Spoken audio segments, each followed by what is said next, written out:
আমাদের যুবক ভাইয়েরা, আমি তোমাদেরকে বলতে চাই যে এই জানুয়ারি 1 তারিখ 2 তারিখ আমাদের জন্য না। যে মুসলমানেরা ইহুদিদেরকে ধর্ম, খ্রিস্টানদের ধর্ম আমরা এগুলা পালন করি, যদি একটি যুবক এখন বলা যায় ভাই বলো আজকে আরবি মাসের কয় তারিখ, বলতে পারবে না। বলতে হবে না, আফসোসের কথা যে আমাদের মুহররম মাস, পবিত্র মাস যখন আসে আমাদের রোজা রাখতে হয়, আল্লাহর কাছে কান্না করতে হয়। কিন্তু আমার যুবক ভাইয়েরা এই জানুয়ারি মাস যখন জানুয়ারি আসে 1 তারিখ 2 তারিখ তখনই গান বাজনা, ডিজে, রাস্তায় মাঠে এইভাবে গান ডিজে বাজা, কিন্তু আমাদের নামাজটা ঠিক মতন পড়তে পারি না। মৌলভী সাহেব ঠিক মতন নামাজটা পড়াইতে পারে না, আমরা ঠিক মতো নামাজটা পড়তে পারি না। বহুত বাড়িতে অসুস্থ ব্যক্তি আছে, তারাও তো ঠিক মতন শুইতে পারছে না। ও ছোট ছোট বাচ্চারা পড়াশোনা করে, ওই দুষ্ট ছেলেদের জন্য তারা পড়াশোনা করতে পারে না। একদিন আফসোসের কথা, একদিন ফজর নামাজ আমি পড়াই, হাইরে গানের আওয়াজ, ডিজে গান, সঠিকভাবে নামাজটাই পড়তে পারলাম না। হাইরে আফসোস। মুসলমান এই যুবক, তুমি কি ভাবো নিজেকে, তুমি কি নিজেকে কি ভাবো?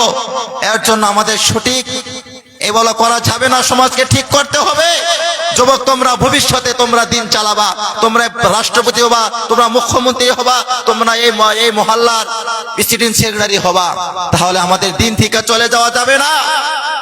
তোমরা ভাবো আমরা আমল পরে করব না, যুবক পরে করতে পাবে না।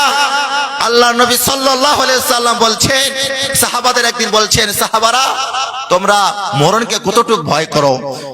সাহাবারা বলছেন, আসরের নামাজ পড়ছি, মাগরিব পড়তে পারবো কি না?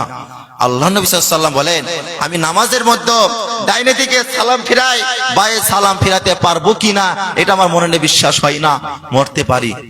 আর আমার যুবকেরা বলে না আমরা আমল করব বুড়া হয়ে, যুবক বয়স আমল করব না। ছোট গাছ যদি ছোট থেকে লাগান, যদি গাছটা যদি সোদা হয় আলহামদুলিল্লাহ।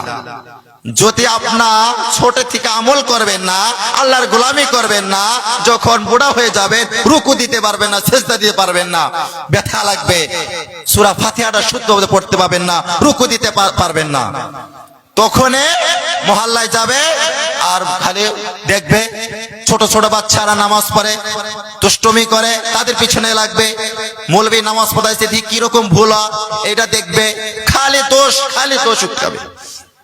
নিজের বেলায় ভিতরে যদি সূরা ফাতিহাকে জিজ্ঞাসা করা হয় 100টা ভুল।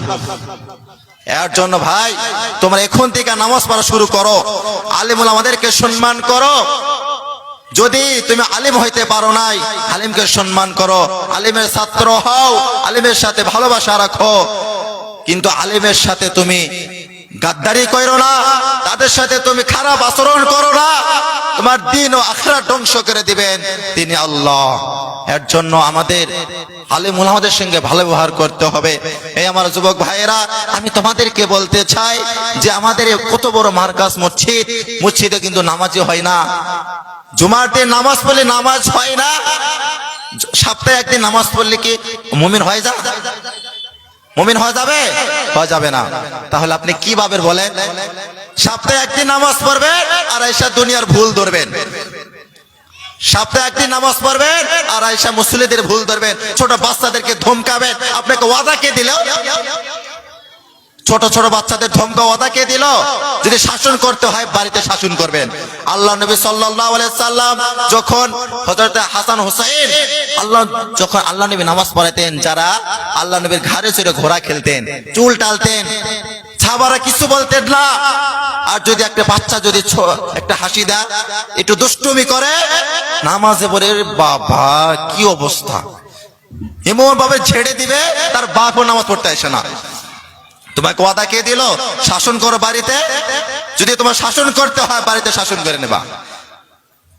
আমাদের ছেলেবেলে, আমাদের আব্বা মার দোষ, আমাদের ছেলেবেলে খারাপ হয়ে যাচ্ছে। তারা মসজিদে পাঠিয়ে দিচ্ছে না, মুক্তিবে পাঠিয়ে দিচ্ছে না। আমি বলি নাই যুবক ভাইরা তোমরা মাদ্রাসায় পড়ো, তোমরা মক্তব পড়ো, স্কুল পড়ো, কোনো বাধা নাই, কলেজে পড়ো কোনো বাধা নাই। তোমার মতন যুবকেরা স্কুল পড়া নামাজ পড়ে, তুমি কেন পড়ো না? তোমার মতন যুবকেরা মক্তব পড়ে তুমি কেন পড়ো না? তোমার তো যুবকেরা ড্রাইভারি করে, নামাজ পড়ে, তুমি কেন পারো না? যুবক, আফসোসের কথা, আফসোসের কথা। এখন থেকে নামাজ আমাদের শুরু করতে হবে, আমাদেরকে শুরু করতে হবে, নবীজির সুন্নত মোতাবেক চলতে হবে, নবীকে ভালোবাসতে হবে, নবীকে ভালোবাসতে হবে। এর জন্য আজকে একটি জুমার দিন গেল, ফজিলতের দিন, যে আমাদের সামনে রমজান মাস আছে। আজকে রজব মাসের কয় তারিখ বলতে পারবেন? 9 তারিখ। আর আছে 1 মাস 21 দিন রমজান। আমরা সবাই রোজা রাখবো তো ইনশাআল্লাহ? ইনশাআল্লাহ হাত তোলো সবাই। আর যারা এই রজব মাসে, শাবান মাস 1 মাস 21 দিন হয়েছে, যারা আগামী যে রমজান চলে গেছে রোজা রাখতে পারেন নাই, কাজা হয়ে গেছে, আপনারা দয়া করে এই 2টি মাসে 1টা 10টা 20টা যতটুকু রোজা আপনার কাজা হয়ে গেছে, বাইরে গিয়েছিলেন, সফরে গিয়েছিলেন, অসুস্থর কারণে রোজা রাখতে পারেন নাই, আপনি দয়া করে কোনো রোজা রাখুন এগুলা। এবং কি আপনার একটা প্র্যাকটিস হবে, এবং কি 2 নাম্বার আপনার ওই কাজা রোজা তোলা হবে। এর জন্য আমরা সবাই রমজানের জন্য তৈরি হয়ে যাই ইনশাআল্লাহ, ইনশাআল্লাহ।